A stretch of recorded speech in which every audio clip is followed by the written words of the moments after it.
मेरा स्वागत है जी सभी स्टूडेंट्स का। एक बार फिर हाजिर हैं हमारे साथ स्टडी स्केयर से मनप्रीत सिंह चीमा जी, जो कि ऑस्ट्रेलिया के जाने माने एक्सपर्ट हैं। मनप्रीत जी, आपका बेहद स्वागत है जी। Thank you sir. Manpreet ji, November intake के ऑटो ग्रांट वीजा भी आ रहे हैं आपके स्टडी स्केयर के, और ऑस्ट्रेलिया का सक्सेस रेट अभी तक काफी अच्छा चल रहा है, बशर्ते प्रोफाइल अच्छी हो, फंड्स जेन्युइन हो, डॉक्यूमेंटेशन प्रॉपर हो, जेन्युइन हो, तो वीजा आ रहा है ऑस्ट्रेलिया का। और ज्यादा से ज्यादा स्टूडेंट चाह रहे हैं कि उन्हें ऑस्ट्रेलिया का वीजा मिले। लेकिन इस दरमियान बहुत सारे स्टूडेंट्स हैं जिनको ऑफर लेटर्स वक्त पे नहीं मिल रहे। कई जो स्टूडेंट्स हैं जो सिलेक्शन ऑफ एजेंट या सिलेक्शन ऑफ कंपनी है, कहाँ से उनको ऑफर लेटर अप्लाई करना है, उसमें कुछ स्टूडेंट्स को दिक्कत आ रही है। लेकिन स्टडी स्केयर के ऑफर लेटर्स बिल्कुल ठीक ठाक आ रहे हैं, जैसे आपने मुझे बताया शो शुरू होने से पहले। अब सवाल ये है कि ऑफर लेटर्स तो आ रहे हैं बड़ी तेजी से, पर नवंबर इनटेक की डेडलाइन इसके बावजूद क्या है? कितने दिनों तक नवंबर इनटेक के वीजे या फाइल अप्लाई हो सकती है? एक तो सर नवंबर इनटेक अभी तो हम ये बोलेंगे कि अभी तो स्टार्ट ही हुआ है इन द सेंस, क्योंकि बहुत यूनिवर्सिटीज है। मैंने आपको पिछले शो में भी बताया था कि बहुत सी यूनिवर्सिटीज है जो कि हमें 24 आवर में भी ऑफर लेटर दे देती हैं। तो द थिंग इज कि अभी टाइम है and it's the right time to apply, because अभी हम जुलाई में बैठे हैं। अगर हम अभी भी अप्लाई करते हैं तो हमें अगर अगस्त में भी ऑफर आती है और हम जीटी के सारे डॉक्यूमेंट्स प्रोसेस करते हैं तो मे बी सितंबर एंड तक हमारे डॉक्यूमेंटेशन, या सितंबर मिड तक हमारी सारी डॉक्यूमेंटेशन इंटरव्यूज करके सब क्लियर हो जाएगा। जो यूनिवर्सिटी जो हाई कमीशन का ट्रेंड है अभी वीजास को लेके, देखो वीजास तो ऑटो ग्रांट भी आ रहे हैं, बट अगर हम मैक्सिमम टाइम लेके चले कि अगर जो जर्नली देखा जाता है कि ज्यादातर फाइल्स में कई बार ज्यादा टाइम भी लग जाता है, तो उसमें 1 मंथ का बफर तो लेके ही चलते हैं हम। तो मुझे लगता है अगर बच्चे को नवंबर में अपनी क्लासेस शुरू करनी है तो उसके पास अगस्त, अपना सितंबर और अक्टूबर, सितंबर मिड तक उसकी फाइल लग जानी चाहिए, जो इजीली उसका हाई कमीशन असेसमेंट करके उसको अक्टूबर में वीजा दे दे और बच्चा इजीली नवंबर में चला जाए और उसकी एप्लीकेशन जनवरी के लिए डेफर ना हो। अगर बच्चा सितंबर एंड में या नवंबर की अक्टूबर एंड मिड में फाइल लगाता है, तो अगर वो 1 मंथ तक उसकी प्रोसेसिंग फाइल पे चलती है तो मे बी वो नवंबर में डेफर भी हो सकता है बच्चा। तो मैं तो यही सुजेस्ट करूंगा हर बच्चे को कि अपनी डॉक्यूमेंटेशन इस तरह से करे, अपना अप्लाई करने का टाइम अभी, this is the right time, वो अभी अप्लाई करे, अपने सारे जीटीज अप्रूव करवा के 1 महीना अपने पास रखें कि वो आराम से बैठ के अपने वीजा की वेट कर सके और वीजा आ भी जाए। बिल्कुल, अगर हाई कमीशन के पास फाइल देने के बाद प्रॉपर टाइम होगा तो स्टूडेंट्स एक्सपेक्ट कर सकते हैं कि उन्हें ज्यादा अच्छा वीजा मिलेगा। अब मनप्रीत जी, अभी ट्रेंड क्या है? क्या स्टूडेंट्स अर्बन एरियाज में ज्यादा जा रहे हैं या रूरल एरिया में ऑस्ट्रेलिया में जा रहे हैं? रूरल एरिया में भी वीजा ट्रेंड का रेट क्या है? देखो स्टूडेंट्स तो हर सिटी में ही जा रहा है स्टूडेंट, बिकॉज स्टूडेंट की प्रेफरेंस, कई स्टूडेंट्स की प्रेफरेंस होती है कि मेरे रिलेटिव्स हैं या मेरे ब्रदर सिस्टर है, तो जनरली जो इनके पुराने ब्रदर सिस्टर जहाँ रिलेटिव्स गए हुए हैं वो मेजर बड़े सिटीज में ही हैं। लेकिन अगर बच्चा हमसे पूछता है तो हम तो हमेशा बच्चे को सजेस्ट करते हैं कि आप रीजनल एरिया में अप्लाई करें, बिकॉज रीजनल एरिया में बहुत बेनिफिट्स हैं जाने के। सबसे बड़ा बेनिफिट है आपको वर्क परमिट एक्स्ट्रा मिलता है 1 साल का, जो कि मतलब it's a big benefit for the students.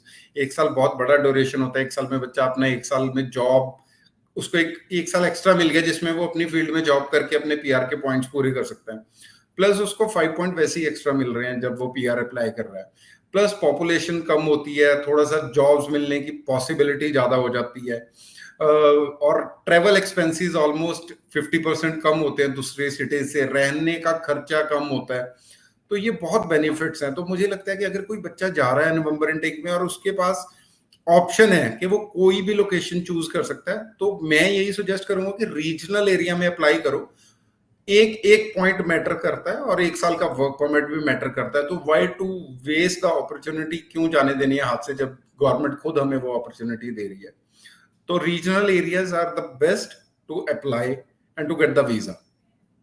बिल्कुल ठीक है। रीजनल एरिया में कौन कौन सी अच्छी यूनिवर्सिटीज हैं जिनमें स्टूडेंट्स जा सकते हैं, जिनके साथ स्टडी स्केयर भी बहुत जल्द ऑफर लेटर ले सकता है? सी सर, देखो हमारे पास तो चार्ल्स डार्विन यूनिवर्सिटी है। डार्विन इज अ प्लेस के जहाँ पे सिर्फ एक ही यूनिवर्सिटी है, तो एक यूनिवर्सिटी का मतलब रश बहुत कम, अपॉर्चुनिटीज ज्यादा। फिर हमारे पास यूनिवर्सिटीज के ऐसे कैंपसेस हैं, जैसे लिट्रॉब यूनिवर्सिटी का बेंडिगो कैंपस है, वो रीजनल में आता है, मेलबर्न के पास है। ठीक है जी, न्यू कैसल यूनिवर्सिटी है। तो बहुत सी यूनिवर्सिटीज हैं, यूनिवर्सिटी की कोई प्रॉब्लम नहीं है हमें। बच्चा आए, रीजन सिलेक्ट करे, एरिया सिलेक्ट करे, यूनिवर्सिटी हम उसको देंगे, कोर्स हम उसको देंगे। This is our duty to guide them in a right way, in the right direction. अच्छा, बहुत सारे स्टूडेंट जो 23 पास आउट हैं वो सोच रहे हैं कि हम क्या करें।